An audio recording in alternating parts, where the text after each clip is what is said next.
안녕하세요. 오늘도 사연 살롱을 찾아주셔서 감사합니다. 저는 30대 초등학교 여교사예요. 저는 작년에 결혼할 뻔했다가 파혼을 했어요. 아니, 정확히 말해서 파혼을 당했어요. 파혼을 하고 한동안 정말 많이 힘들었는데 얼마 전 이런 저의 억울함을 한 방에 씻겨 내려가게 해준 일이 있어 속 시원한 마음에 이렇게 사연을 보내봅니다. 저의 파혼 이유는 저희 부모님 직업 때문이었어요. 부모님은 시장에 있는 작은 점포에서 음식 장사를 하고 계시거든요. 왜 시장에 가면 호떡도 팔고 옥수수도 파는 그런 가게요. 저희 부모님은 각자 그런 작은 점포에서 지금까지도 호떡과 붕어빵, 옥수수 같은 것들을 팔고 계세요. 부모님은 각자 처녀총각 때 시장에서 운명처럼 만났어요. 호떡 아가씨와 붕어빵 총각으로 불리며 자연스럽게 연인이 되었고 그 인연은 결혼으로 이어져 저희 부모님이 되셨죠. 제가 태어나기도 전부터 각자의 점포에서 지금까지 한결같은 정성으로 최선을 다해 음식을 만들고 계세요. 멋모르던 아주 어릴 땐 엄마 아빠가 팔다 남은 맛있는 음식을 매일 먹을 수 있어서 좋았던 기억이 아직도 나는데 저는 학교에 다니고부터는 이상하게도 엄마 아빠가 시장에서 그런 장사를 한다는 게 창피하다고 생각했어요. 그래서 친구들이 혹시나 시장에 와서 저희 부모님을 볼까봐 일부러 저는 시장 근처엔 얼씬도 하지 않았었죠. 저는 매년 학기 초 부모님의 직업을 써내야 하는 안내문엔 엄마는 전업주부, 아빠는 회사원이라고 거짓말로 썼고 혹시라도 친구 중 누군가 저희 부모님이 시장에서 장사하는 것을 알게 될까봐 전전긍긍했어요. 그냥 싸구려 음식인데 뭘 그렇게 신경 써. 그냥 만들어도 사람들은 몰라. 모르긴 왜 몰라. 먹어본 사람들은 다 알아. 사람 입이 얼마나 정직한데. 그리고 사람 입에 들어가는 음식엔 다 정성이 들어가야 하는 거야. 그냥 싸구려 음식인데. 엄마 음식이 값으로 따지자면 싼 건 맞지만 그만큼 힘든 사람들이 자주 찾아주는 음식이니까 더 신경 써야지. 아빠도 그래서 일부러 좋은 판만 골라서 삶으시잖아. 엄마 아빠는 비록 싼 음식이지만 온 마음을 다해서 만들고 싶어.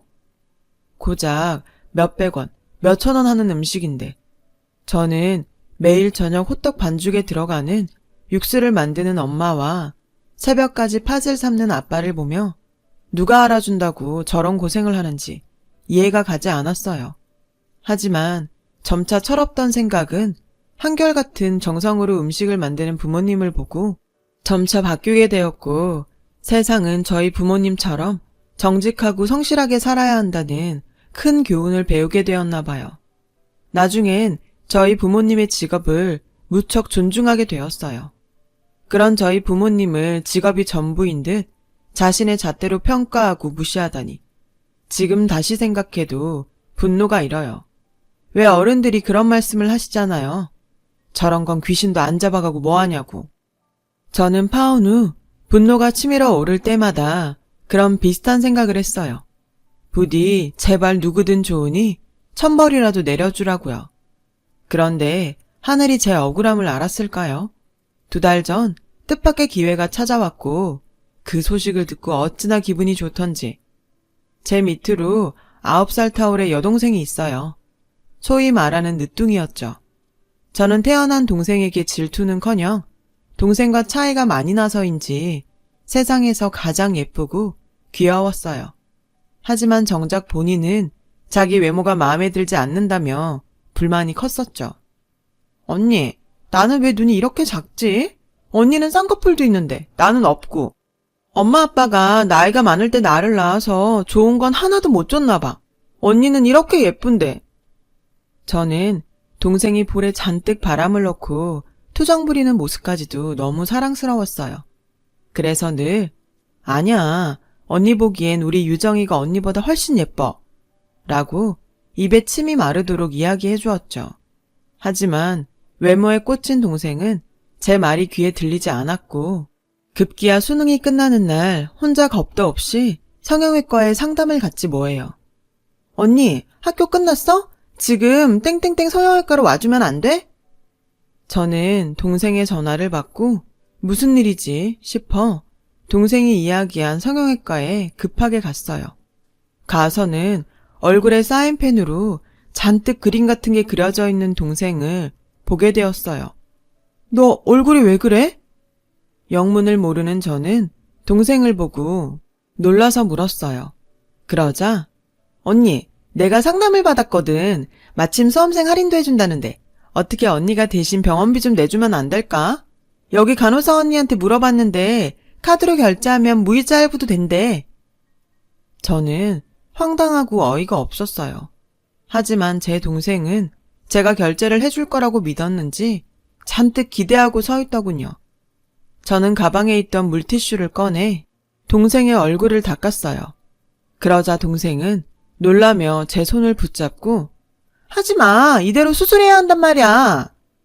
네가 수술할 데가 어딨어. 언니가 말했지. 넌 충분히 이쁘다고. 그러니까 얼른 지우고 집에 가자.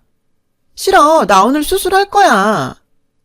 몇 달만 지나면 20살이 되는 동생은 마치 9살 아이처럼 저에게 떼를 썼어요. 그때였어요.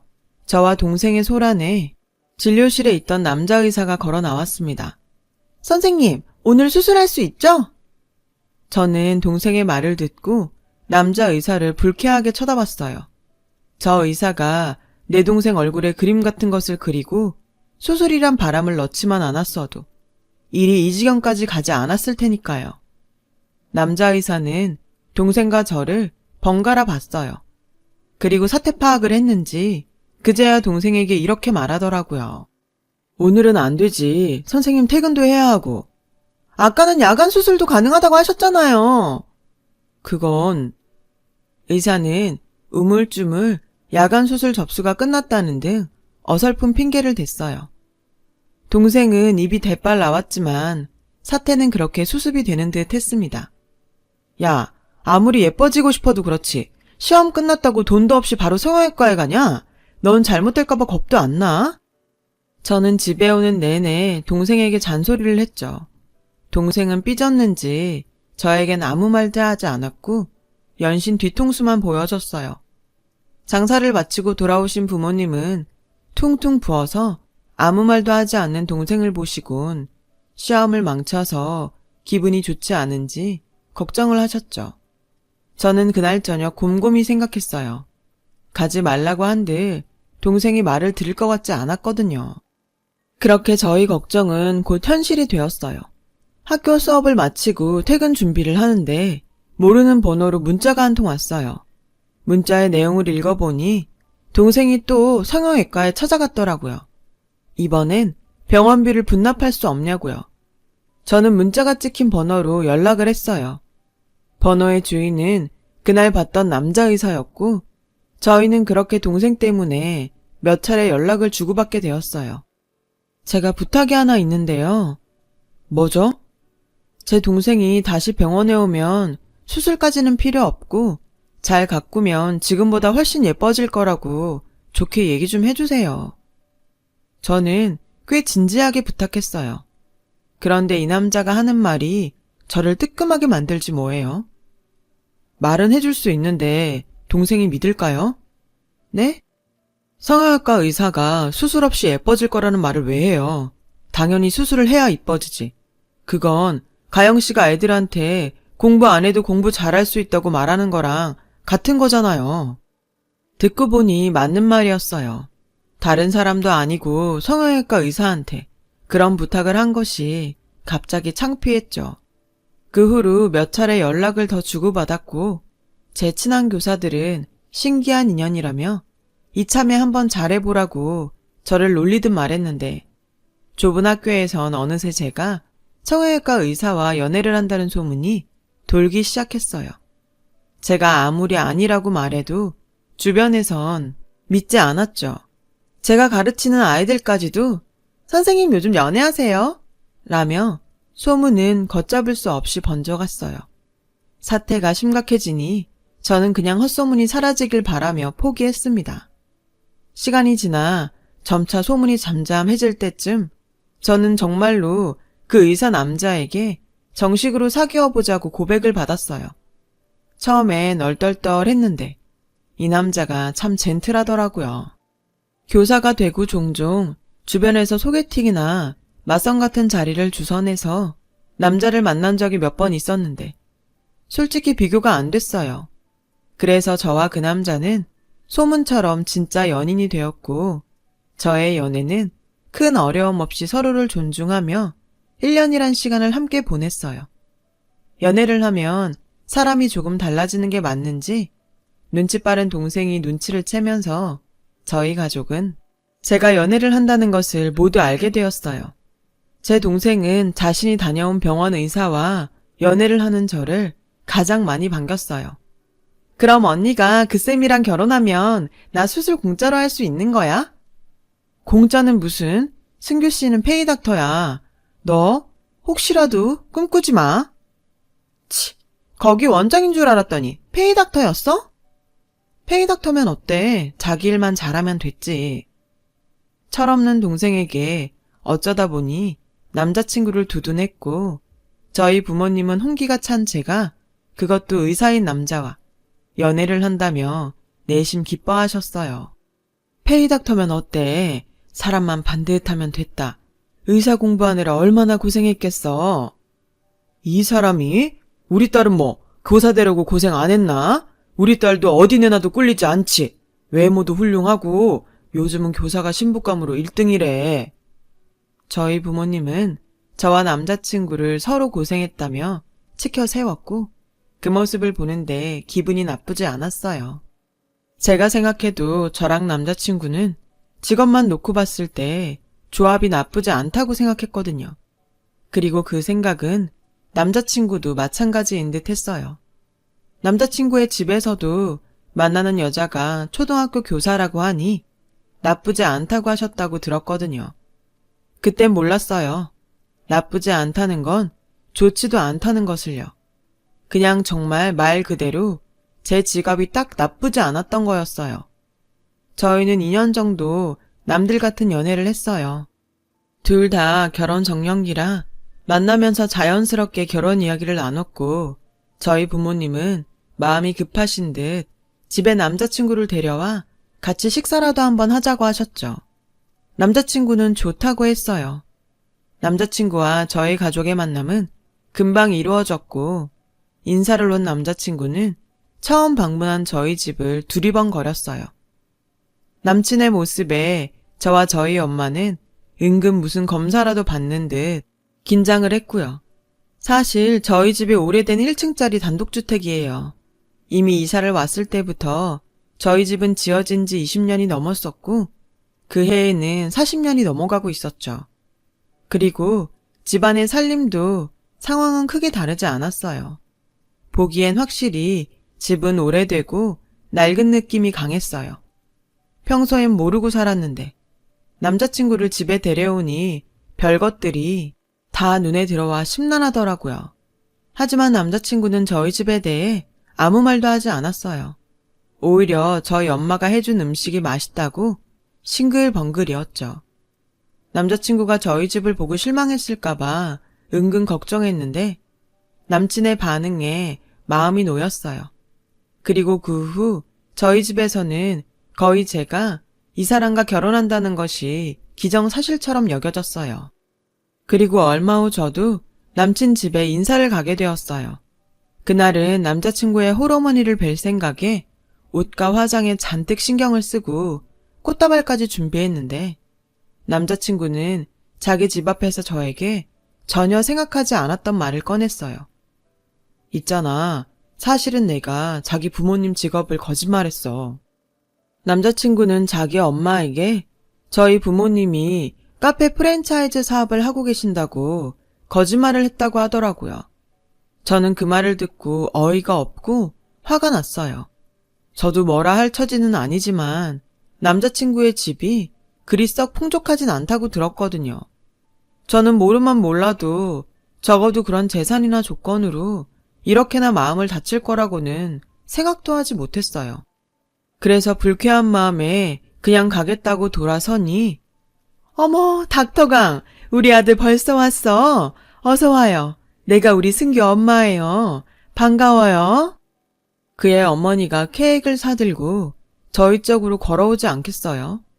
당황한 저희를 보며 그의 어머니는 아무것도 모른 채 집으로 들어가자고 하셨고 저는 얼떨결에 그의 집에 들어가게 되었어요.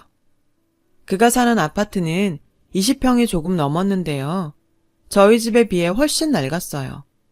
그의 어머니는 초면인 저에게 남자친구가 고등학교 때 남편과 이혼을 하고 혼자 어렵게 남편을 의대에 보냈다고 지난날을 자랑스럽게 이야기하셨어요. 남자친구가 저희 부모님에 대해 거짓말을 하지 않았다면 전혀 개의치 않았을 이야기였는데 저는 내내 마음이 편하지 않았어요. 마치 어릴 때 친구들이 저희 부모님의 직업을 알까봐 전전긍긍을 했을 때와 똑같았어요. 그리고 제가 우려하던 일은 곧 현실이 되었어요. 가영 씨라고 했나?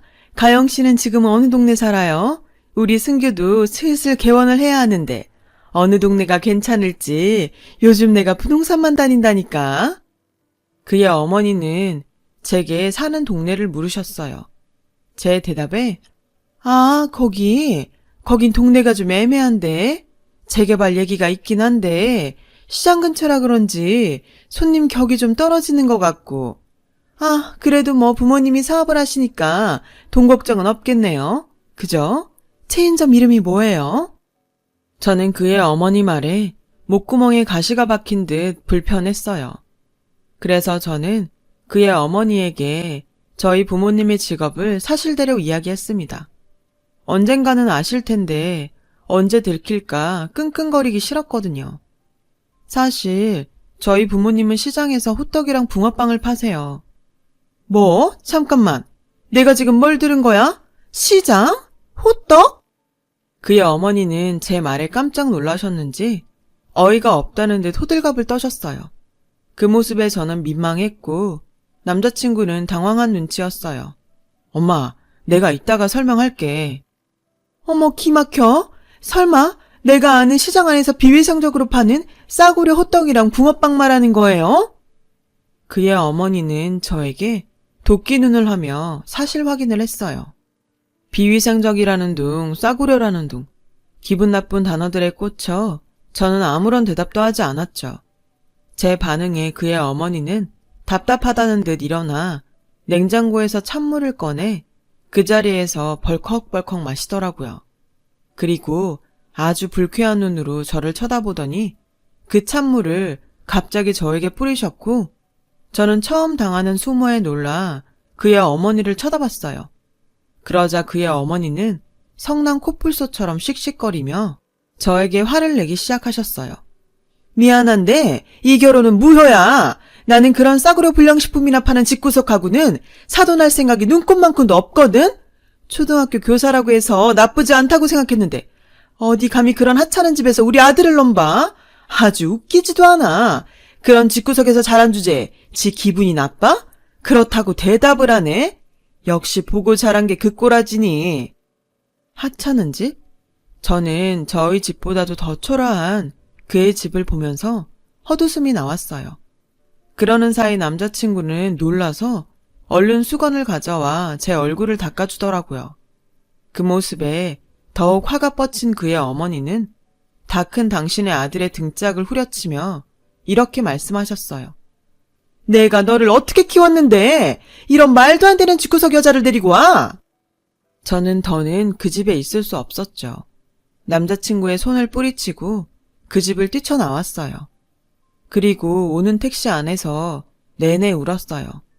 되먹지 못한 사람이 얘기하는 그 웃기지도 않은 말에 헛웃음도 나왔지만 그 사람이 그의 어머니인 것이 마음 아팠고 입에서 나온 아픈 단어들을 마냥 흘려들을 수가 없었어요. 그날 밤 남자친구는 연신 전화와 문자로 미안하다고 했어요. 어떡하든 자기 엄마를 설득할 테니 기다려달라고 애원했죠. 저는 남자친구에게 헤어지자고 말했고요. 니네 집이 그렇게 잘났어? 지들 처지는 생각도 하지 않고 우리 부모님 직업이 하찮다고? 창피하다고? 너 내가 그렇게 창피했니? 그렇게 거짓말하는 너와 똑같은 너의 집과는 더는 엮이고 싶지 않아. 너 같은 사람이 좋았던 내가 다 창피하다야. 그렇게 얘기했죠. 제 말을 들은 남자친구는 아무 말도 하지 못하더라고요. 저희는 그렇게 헤어지는 듯 했어요. 그러던 어느 날 퇴근하고 집에 돌아오니 어쩐 일인지 엄마가 평소보다 빨리 가게를 접고 집에 들어와 누워 계셨어요. 그리고 제 눈에 엄마의 한쪽 팔에 감아진 붕대가 보였어요. 엄마, 팔이 왜 이래? 별거 아니야. 엄마는 다친 팔을 숨기며 말씀하셨어요. 그런데 별거 아니긴 네 엄마 빈혈이 도져서 주춤하다가 기름판에 팔을 대었다. 당신, 내가 아까 얼마나 놀랐는지 알아? 화상이 심해서 흉질지도 모른다잖아. 당신은 애한테 뭘 그렇게 자세히 말해. 엄마 괜찮아. 그리고 뭐 다 늙은 여자 팔을 누가 보나. 흉져도 돼. 일하다가 다치는 건 훈장이라고 했어. 괜찮아. 저는 연신 괜찮다고 말하는 엄마를 보며 속이 상해 울컥했어요. 그러자 엄마는 당황하며 저에게 뭘 이런 걸로 울어. 엄마 정말 괜찮아. 라며 저를 달래셨고 저는 그날 밤 화상 자국 지우는 시술에 대해 인터넷으로 이것저것을 알아봤어요. 그리고 며칠 후 저는 뜻밖의 전화에 퇴근 시간도 되지 않았는데 헤어진 남자친구의 병원으로 뛰어가게 되었어요. 제가 병원에 도착하니 제 동생이 저희 엄마의 팔을 남자친구에게 보여주고 있었어요. 야, 너 언니한테 말도 안 하고 엄마를 여기 데려오면 어떡해? 깜짝이야. 뭘 그렇게 소리를 질러? 자기 남친이 성형외과 의사인데 언니 너는 엄마 팔도 안 보여주고 뭐했냐? 아직 저와 남자친구가 헤어졌다는 것을 모르는 동생은 저에게 서운하다는 듯 말했고 엄마는 휴기진 자신의 팔을 헤어진 남자친구에게 보여주며 연신 민망한 듯 시선을 어디에 둘지 몰라 하셨어요. 아무튼 일단 나가자. 나가서 얘기해 엄마. 나가자. 저는 엄마와 동생을 데리고 최대한 빨리 그곳에서 나가려고 했어요. 괜찮아. 내가 이 정도는 해드릴 수 있지. 너무 그러지 마. 헤어진 남자친구는 저를 말리며 저희 엄마 팔의 흉터를 꼼꼼히 살폈어요. 미안해요. 괜히 내가 여기까지 와서 곤란하게 했나 봐요. 하나도 안 곤란해요. 요즘은 화상흉터 지우는 거 어렵지도 않고 이 정도면 수술까진 안 해도 될 것 같아요. 시간은 좀 걸리겠지만 계속 치료받으시면 많이 좋아지실 거예요.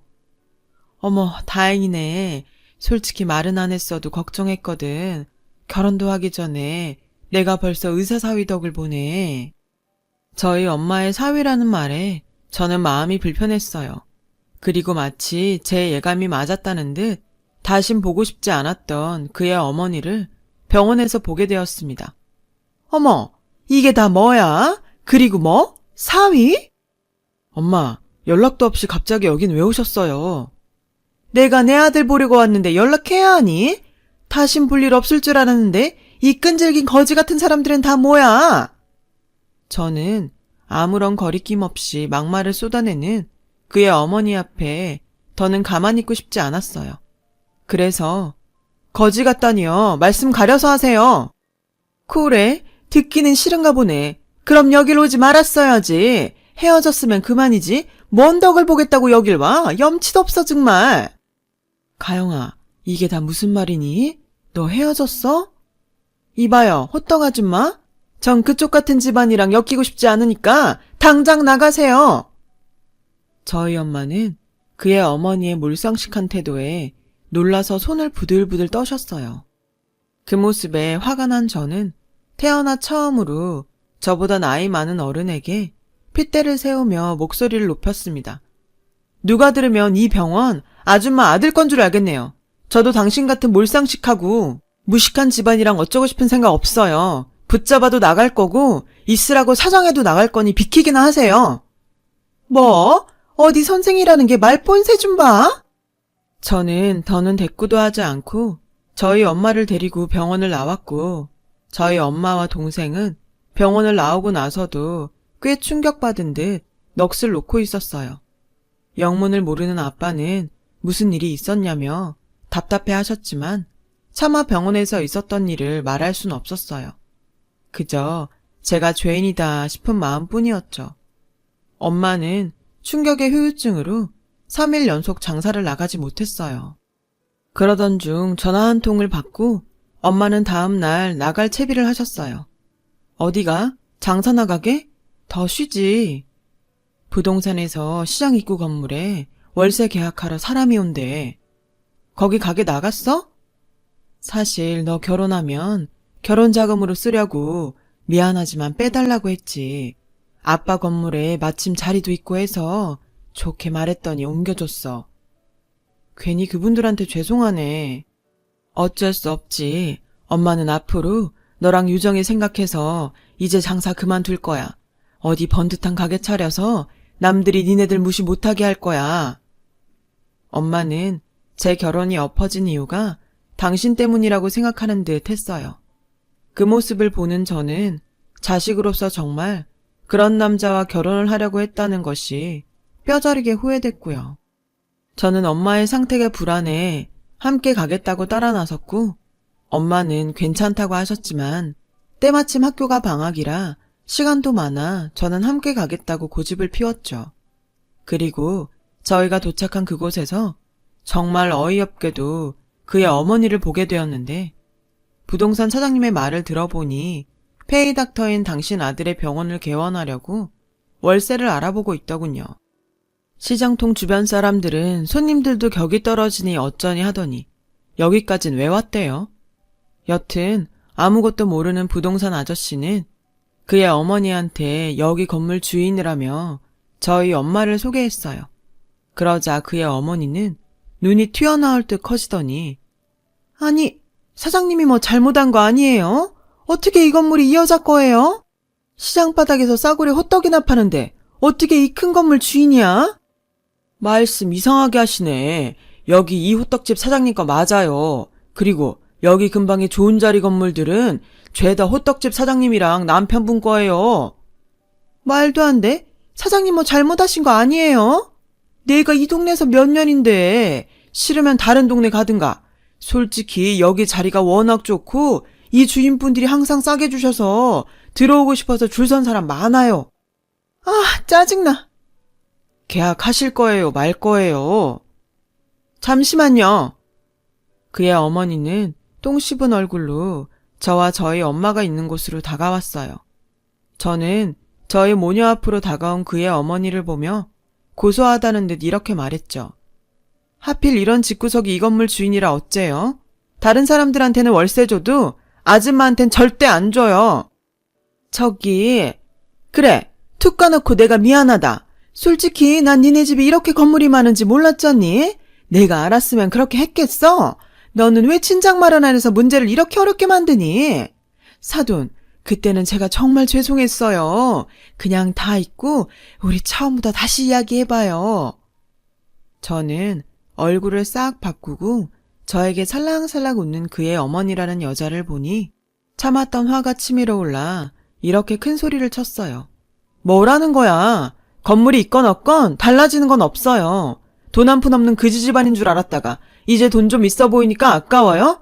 본인도 집불 가진 거 없으면서 잘난 의사 아들 팔지 말고 인생 똑바로 사세요. 저희 커져가는 목소리에 저희 엄마는 이제 그만하라는 듯 제 옷자락을 잡아당기시며 가영아 그만해라 하며 나가자고 하셨어요. 다급해진 그의 어머니는 지난번에는 정말 죄송했어요. 여자 혼자 아이 키우면서 사는 게 힘들어서 팍팍하게 살다 보니 제가 실수를 했네요. 사돈, 제가 정말 잘못했습니다. 저의 아들 얼굴 봐서 이 결혼 다시 진행해 주세요. 저 여기 계약하려고 살던 집이며 아들 앞으로 대출도 많이 받았어요. 이 건물 위치에 비해서 월세가 많이 싸서 순전히 여기 하나 보고 다 올인했는데 제발 저희 모자 좀 살려주세요. 저희 엄마는 기가 차서 다시 손을 바들바들 떠시기 시작했어요. 그 모습에 뒤늦게 연락을 받고 온 아빠는 무슨 일이냐며 저에게 물었고 제가 사실대로 이야기하자 아빠는 비상계단에 놓여있던 빗자루를 가지고 와선 그의 어머니를 쓸어버리기 시작했어요. 도대체 건물에 쓰레기가 왜 이렇게 많은 거야? 이러니 재수가 없잖아. 그의 어머니는 저희 아빠의 빗자루에 밀리며 일어나셨고, 상황이 이렇게 되니 창피한 그의 어머니는 살다 살다 이런 꼴은 처음이라며 혼자 성질을 부리다가 그 자리를 도망쳤어요. 저희 엄마와 저는 그 모습에 그동안 답답했던 속이 뻥 하고 뚫리는 듯 시원했죠. 그 후 저희 동네의 건물값이 무섭게 오르기 시작했어요. 저희 엄마의 건물은 물론이고 아빠의 건물까지 합사해 저희 부모님은 태어나 처음으로 가장 큰 돈을 손에 넣게 되셨고, 저는 농담처럼 이제 장사는 그만두고 좋은 집에서 편하게 쉬시며 살려고 말했는데, 무슨 소리, 돈은 자고로 자기 손으로 벌어야지. 이 돈은 잘 뒀다가 우리 딸들 시집 갈 때 잘 써야지. 나랑 네 아빠는 시장에서 장사하는 게 천직이야. 안 그래요, 여보? 당신 말이 맞지. 시장엔 사람 사는 냄새가 나서 재밌어. 그리고 우리가 없으면 오다 가다 호떡 하나 붕어빵 하나 사 먹는 사람들은 다 어떡하니? 우린 음식도 팔지만 그런 재미도 판다. 그래요. 엄마 아빠 즐거우시면 됐어요. 저랑 동생 때문에 장사 그만두시지는 마세요. 이만하면 정말 저희 부모님은 천상의 짝꿍이 아닐 수 없다는 생각이 들어요. 저도 언젠가는 이런 저희 부모님의 가치를 알아주는 짝꿍을 만날 수 있겠죠. 비록 파혼이란 겪지 않았으면 좋았을 인생의 고비를 넘겼지만 저는 이번에 또 한 번 저희 부모님으로부터 많은 것을 배우게 된 것 같아요. 직업에는 귀천이 없다고 하죠. 추억을 판다는 저희 아빠의 말을 들으니 정말 그 말이 맞는 것 같다는 생각이 듭니다. 지금까지 제 사연 들어주셔서 감사합니다. 하시는 일에 모두 보람과 행복이 함께하길 진심으로 바랍니다. 여러분, 사연 댓글에 응원과 현명한 조언 부탁드려요. 좋아요와 구독은 저에게 큰 힘이 됩니다. 오늘도 좋은 일 가득하세요.